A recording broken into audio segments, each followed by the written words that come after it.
did bring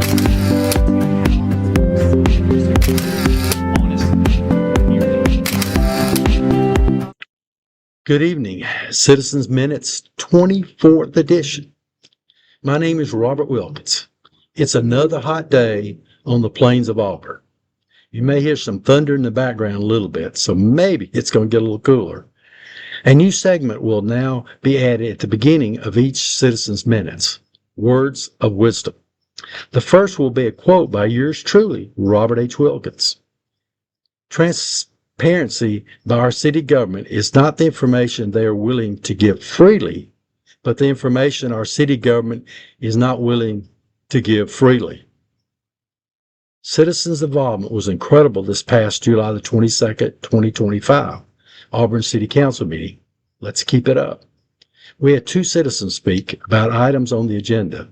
Both spoke on the council much needed raise, but also the responsibility of their raise. We had 12 citizens that spoke at the Open Citizens Forum. 3 spoke on homelessness in Auburn and the increased financial needs. 1 spoke about Jones Street improvements. 1 spoke about the lack of fairness concerning discriminatory ordinance 3288 short-term rentals. And 2 spoke about the police department's involvement with ICE. 1 spoke about the need for a speed bump on Richland Road.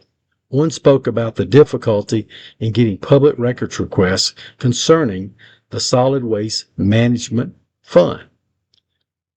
1 spoke about a clearer understanding of what inappropriate material for minors in our library really is. 1 spoke concerning what a library should be, and 1 thanked the library for what they do. I want to thank Chief Anderson for responding to the concerns of ICE involvement. Maybe someday the chief of police will address Ward 1 concerns at a Ward 1 meeting by also involving our mayor and city manager being present. I'm afraid it will be like the song, "That'll Be the Day." The involvement of citizens is what the Auburn City Council is all about. ADF City Council and Mayor Pro Tem salary increase. I think that the salary increase for council members are way overdue, but still cannot understand why our mayor got his 188% salary increase approval in 2020 while our council members were totally left out.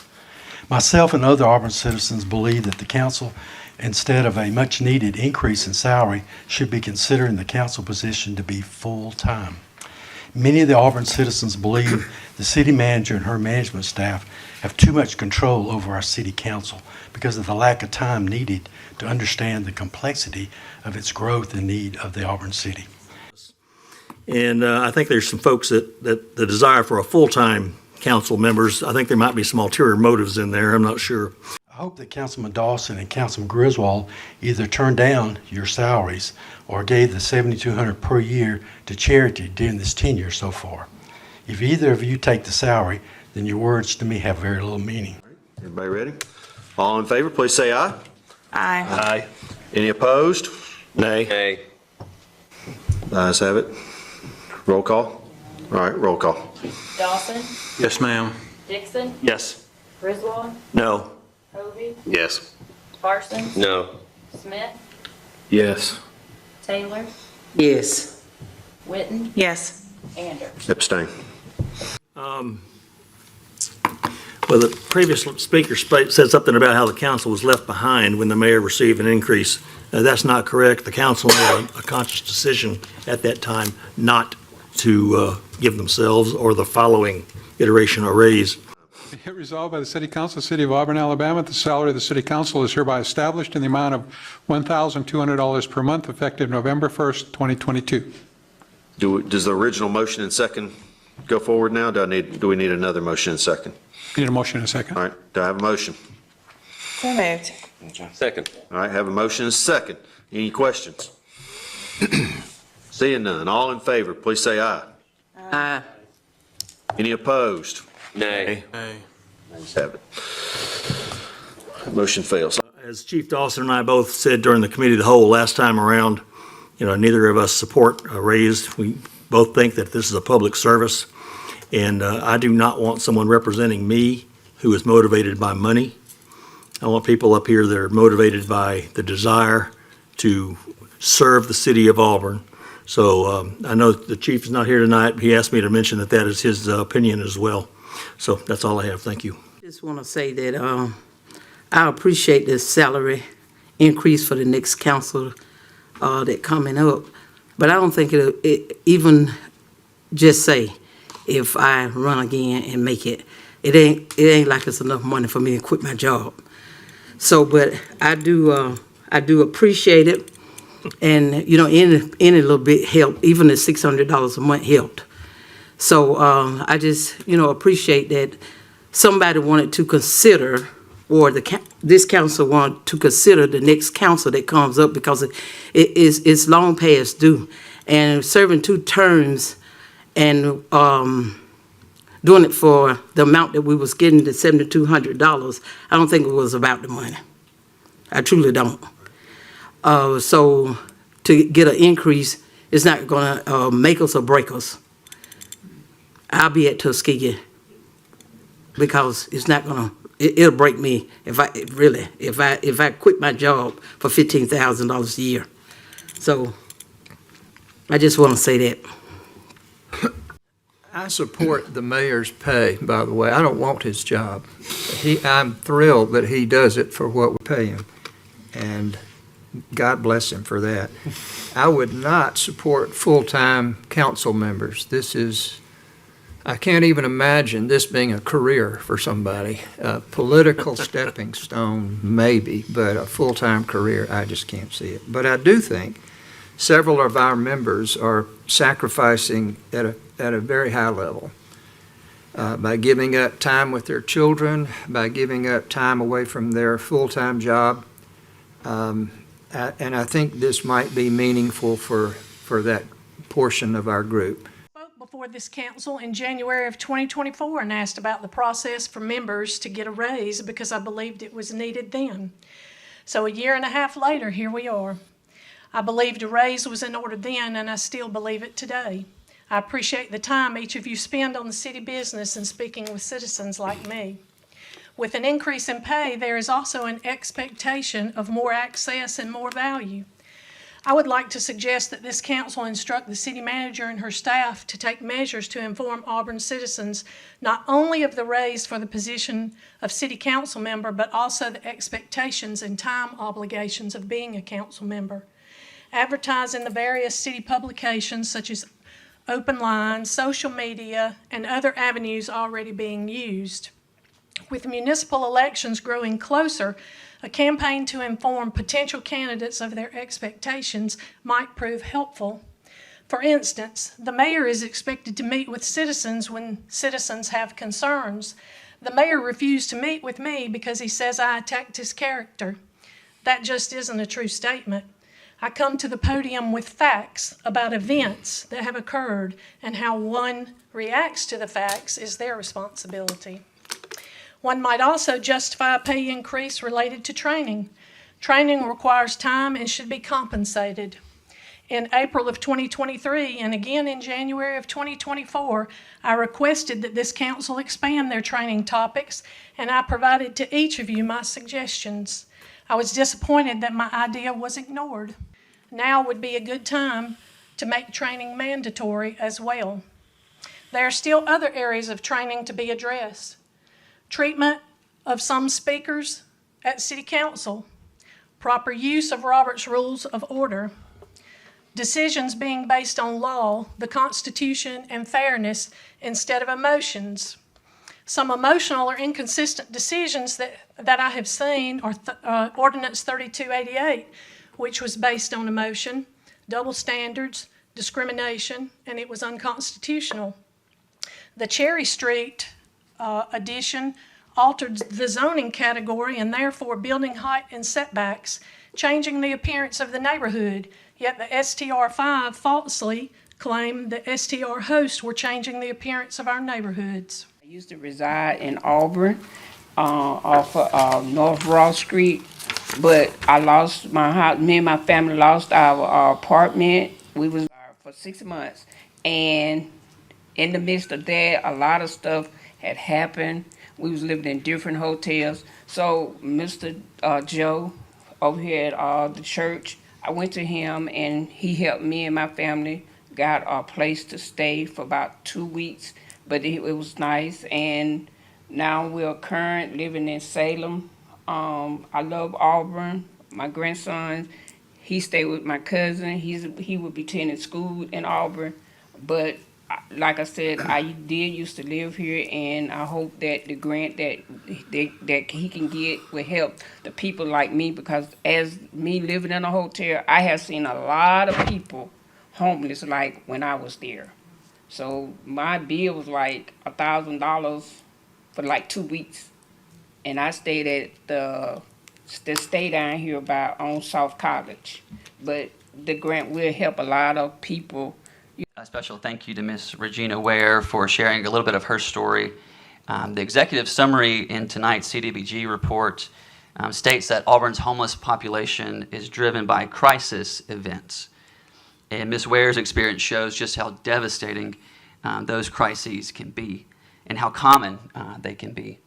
Her story puts a human face on Auburn's growing housing challenges. The United Way of Lee County's 211 hotline received 146 homeless calls from Auburn in a recent 12-month period.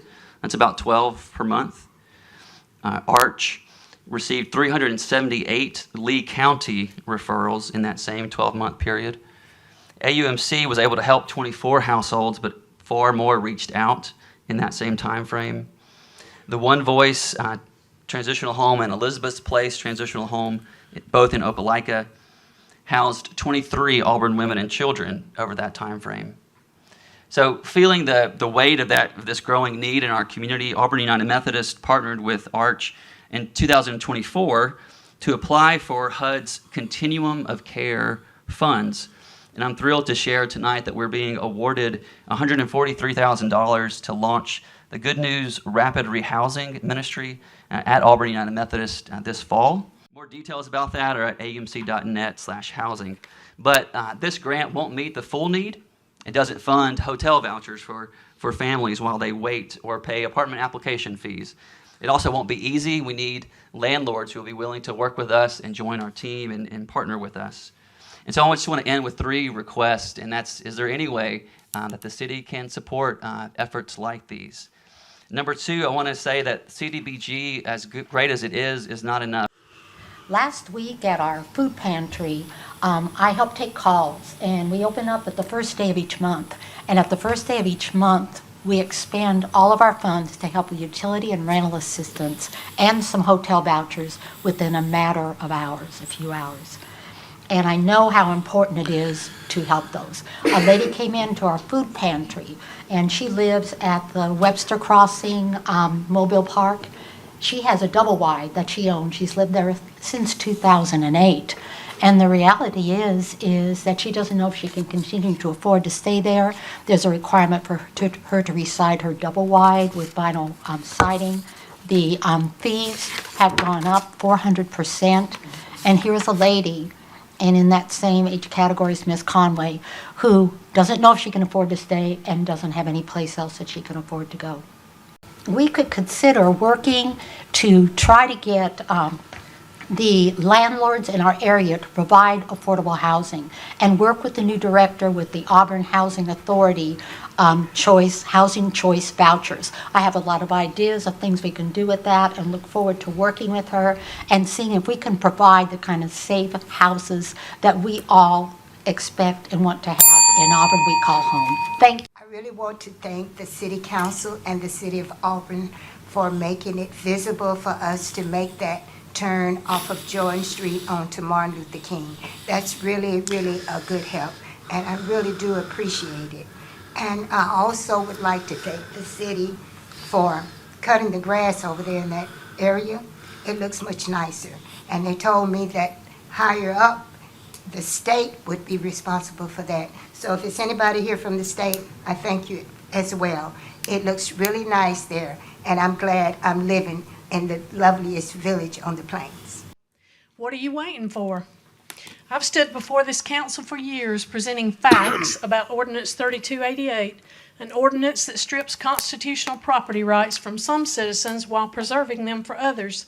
Neighbors living side by side are treated differently.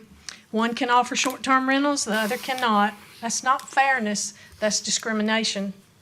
I've shown that the zoning in this ordinance was arbitrary. I've demonstrated that there was no widespread issue before 3288 was passed, meaning this ordinance was not necessary. I've brought to your attention how in Dixon versus the City of Auburn, Supreme Court Justice Bryan noted that the case was argued on the wrong precedent, and he laid out a path forward that proves 3288 is unlawful. I've shared legal opinions like that of City Attorney Rick Davidson, confirming that short-term rentals do not violate NC zoning and the no more than two unrelated rule. One council member stated, "There is not an appetite to revisit Ordinance 3288. That means that this council doesn't have the desire to do the right thing. What excuse will you use to justify your actions? What story will you tell your children and grandchildren about your legacy as a city council member? Ordinance 3288 is wrong, and it must be repealed. Honor and justice demand it." I just have a couple of questions, or maybe one question that's twofold, and it is related to the recent ICE action here. My first question is, what is the Auburn Police Department's role with the recent ICE raids? And does a municipality have the option not to participate with such as an ICE raid? And I would just like to follow up on the questions about last week's activities with federal forces in town. I realize that this is not a setting in which this can be discussed right now, but I would strongly request that the city government does let the public know about any discussions that are had about the role of the city government, including the police, in federal activities regarding immigration, that you practice full transparency so that the citizens of this town can be as prepared as possible, and to keep in mind that not only are we a community of families who are here locally and reside here, but we're also a university town. And we have a lot of people from around the world here. We have a lot of scientists who are engaged in international activities and international exchanges of information, and that might give our town an extra level of vulnerability about which we want to be informed and prepared. Thank you very much. The events that took place on the 15th of this month, that was the result of a long-term investigation, a years-long investigation that was actually started by the Auburn Police Department. The scope of the investigation became so large, covering jurisdictions, multiple states, that the FBI eventually adopted the case itself, which is why they were the ones that were running the operation that came back to Auburn last Tuesday. The request was that we assist them in executing search warrants here in Auburn at businesses and homes that were under the control of a target of the investigation. We have always worked with our federal partners. They have always worked with us. There's a relationship there that has been in existence forever. We depend on one another. We could not do a number of the things we do without their resources. And when they come here, they depend on us to offer assistance, and that's what we did. We cannot dictate what they do when they show up to do certain things. This, from our lens, was an actual criminal investigation. The ICE component of it was something that was attached to the investigation, because when you go in to execute a search warrant, you don't know who's going to be there, but a standard procedure for law enforcement is whoever is at a premises or a location where a search warrant is being executed, everyone is detained until they're properly identified, and that's to see if they're a part of the criminal activity that's being investigated. So that is why we were there to assist. Public records request. I need the council's help. As an Auburn citizen, I just need the first 7 months of 2025 for two line items, salary and employee benefit. Also, the number of employees added each year from 2021 to 2025 concerning the Solid Waste Management Fund. As a citizen, I've been trying to figure out the excessive accelerated expenses from 2022 to 2025. I have all the data except for 2025. From 23 to 24, Solid Waste Management Fund lost $1.4 million, and with $1 million of that in the two items that I'm asking for. With our expensive accounting system, this should take a few minutes by our competent management team. There's only 10 exceptions in requesting public records that you can't get records, and that's personal privacy, law enforcement, trade secrets, national security, deliberative process, pending litigations, medical and psychological records, legislative deliberation, sealed courts records, and educational records. None of these apply to my request. Then why, as a citizen, cannot receive the limited information on Solid Waste Management Fund?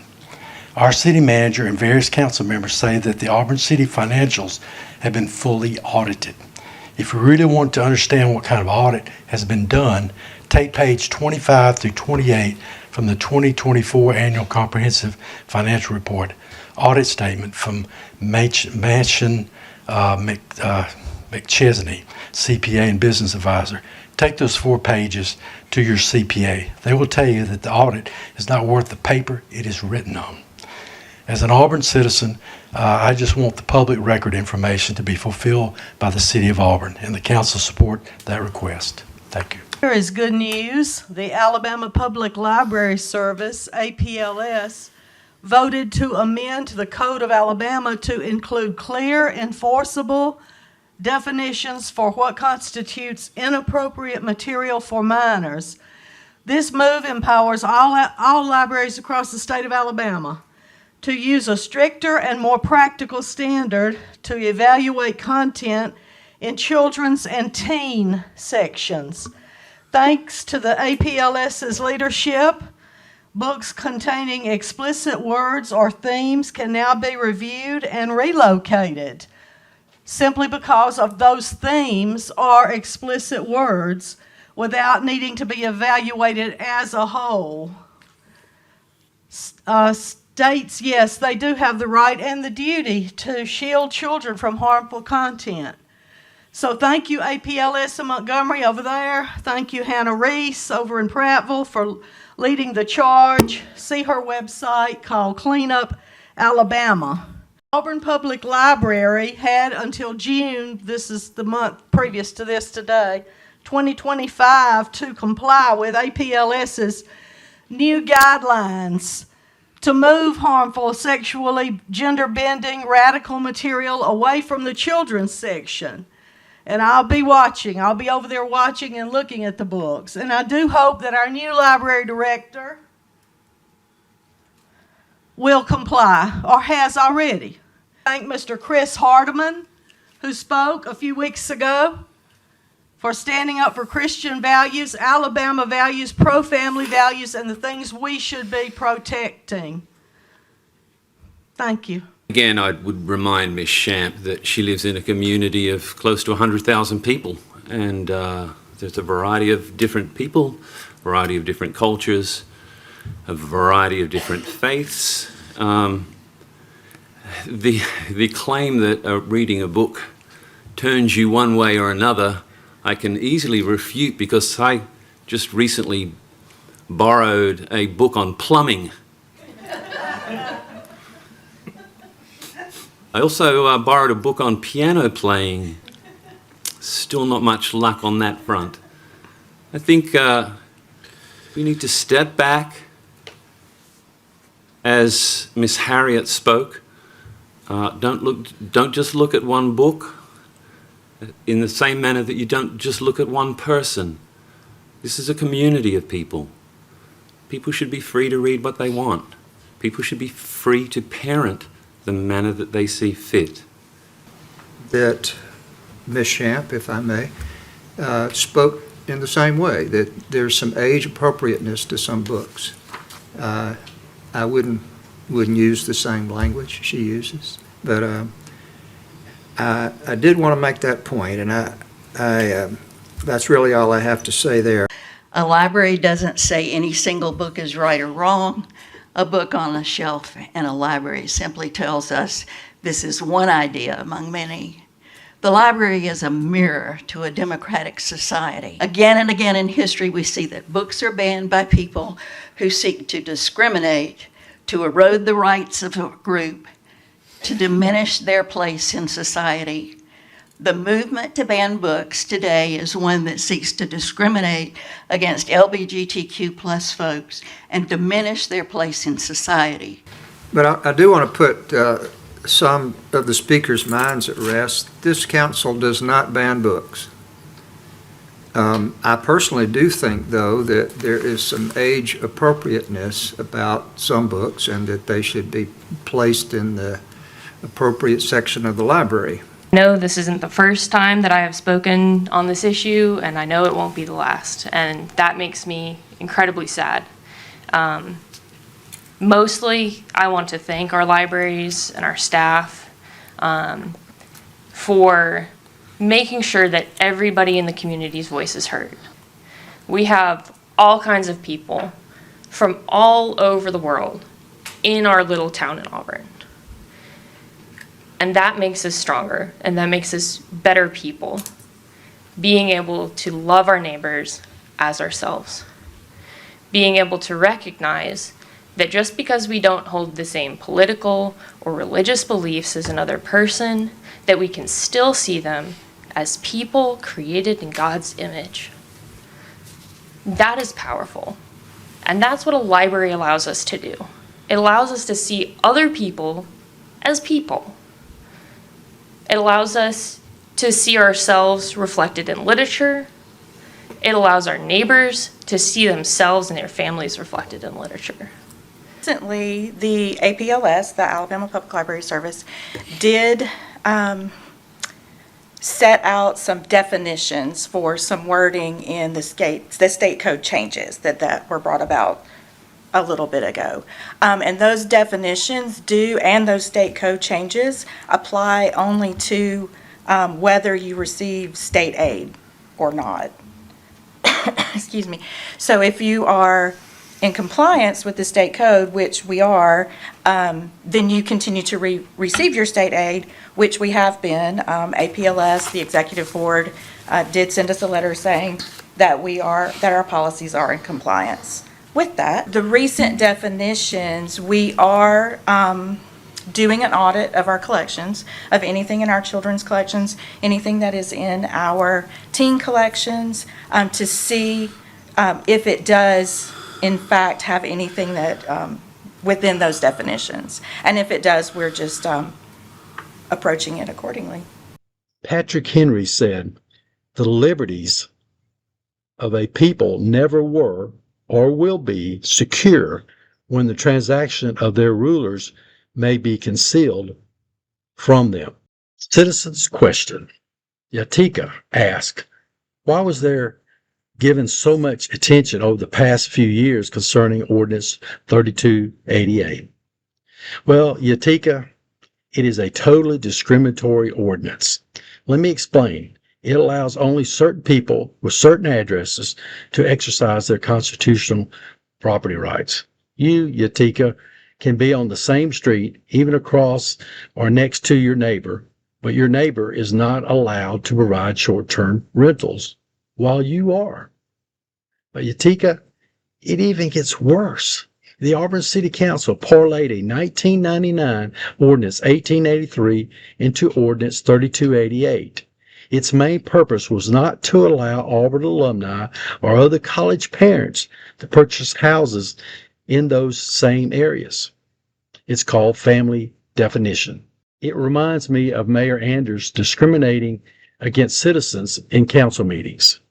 He allows certain people common courtesy and others he does not. For example, at the last council meeting, July the 22nd, 2025, the mayor allowed citizens to applaud after two different speakers, while others are not allowed to even clap.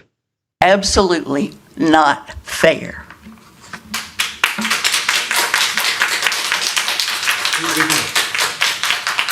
that it stays public. Thank you. There's nothing more important beyond our family, God, and then our constitutional rights. Please make comments or become a guest speaker on Citizens Minutes by going to nextdoor.com or youtube.com. Your counsel is only as good as the information that you gather. Good evening.